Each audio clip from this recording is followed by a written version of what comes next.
When Jordan's father married again, everything changed. Jordan was 19, with a quiet, watchful nature and an intuition sharper than most adults. He'd grown up too quickly, and it showed in the way he studied people, as if waiting for them to reveal who they really were. When his dad, Michael, brought home Natalie, a woman almost 20 years younger and devastatingly beautiful, Jordan didn't say much. He didn't need to. His silence said more than any words. Natalie moved into their quiet Georgia home like a storm wrapped in silk. Her laughter echoed through the halls, her perfume lingered in every room. To the outside world, she was the perfect stepmother, warm, affectionate, and glowing with charm. But Jordan's gut twisted every time she smiled at him. Something about her wasn't right. She was too smooth, too perfect. And her eyes lingered too long when she looked at him. Not like a mother. Not like anything safe. Michael adored her. He looked 10 years younger, full of energy and affection, which made it harder for Jordan to say what he was feeling. He wasn't even sure he understood it himself. Started small. She'd walk into the kitchen wearing just a robe when Jordan was making coffee. She'd brush against him a little too closely in the hallway. Once, he caught her watching him from the doorway while he lifted weights in the garage. Her gaze cold and curious. "You don't have to be afraid of me," she said once, out of nowhere, when they were alone on the back porch. Jordan blinked. "I'm not." Natalie smiled, tilting her head. "Good. Because I'm not your enemy. I didn't say you were. But you think it." Jordan said nothing. His silence stretched again, thick and hard. That night, he found her outside his bedroom door. She didn't knock. She didn't speak. She just stood there, hand against the wood, breathing slow and steady. And then she walked away. Michael left on business trips often.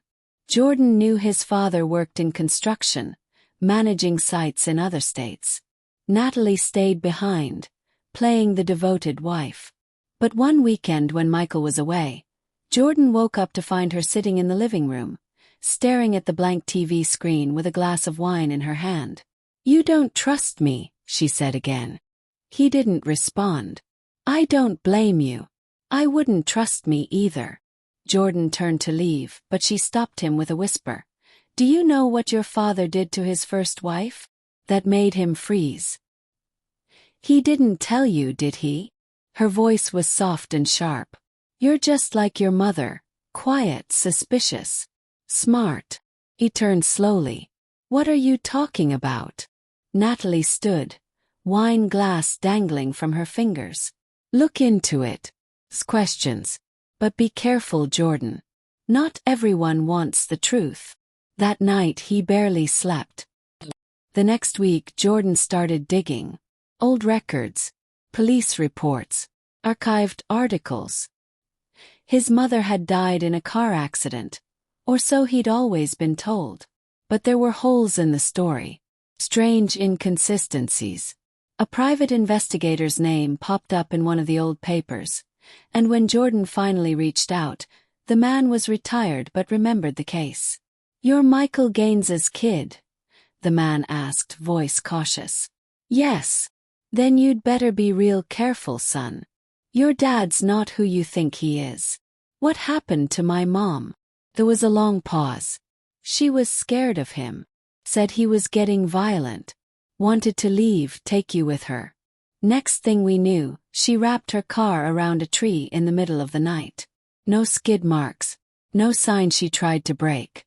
But the cops ruled it an accident. They always do when the husband has friends in the department." Jordan felt cold all over. He confronted Natalie the next morning. "You knew." She sipped her coffee without looking at him. "Of course I knew. Why do you think I'm here? You're using him. I'm watching him. And now you are too." Jordan sat down, his hands trembling. "Are you in danger?" "I've been in danger since the day I said, I do." She finally looked at him. "So have you." He studied her. For the first time he saw something behind the beauty, A woman trapped, scared, and maybe desperate. Why haven't you left? 'Cause if I do, I die. Just like your mom. They made a plan. Natalie would record Michael, gather evidence, try to trigger him into revealing something incriminating. Jordan would back her up, create a paper trail, contact a reporter he trusted. They'd take him down together. But Michael was 2 steps ahead. One night, Jordan came home to find Natalie bleeding on the kitchen floor. The knife was still in her hand. The police arrived minutes later, and Michael stood over her with tears in his eyes, telling them she'd attacked him, that she was unstable, that Jordan had always resented the marriage and helped her plan something dangerous. They arrested them both. But that's not where it ended.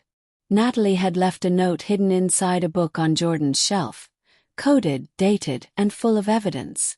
Photos, voice memos, even a flash drive with old files from Michael's previous divorce proceedings and threats he'd made. Jordan's attorney used it all. It didn't clear them completely.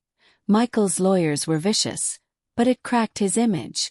Soon more women came forward. Old friends, former co-workers. The stories added up. Eventually Michael was arrested. Natalie disappeared shortly after the trial. Jordan never saw her again. Sometimes he wonders if she loved his father once, or if she only ever loved revenge. He still hears her voice sometimes, like a whisper in the dark. You're just like your mother, quiet, suspicious, smart.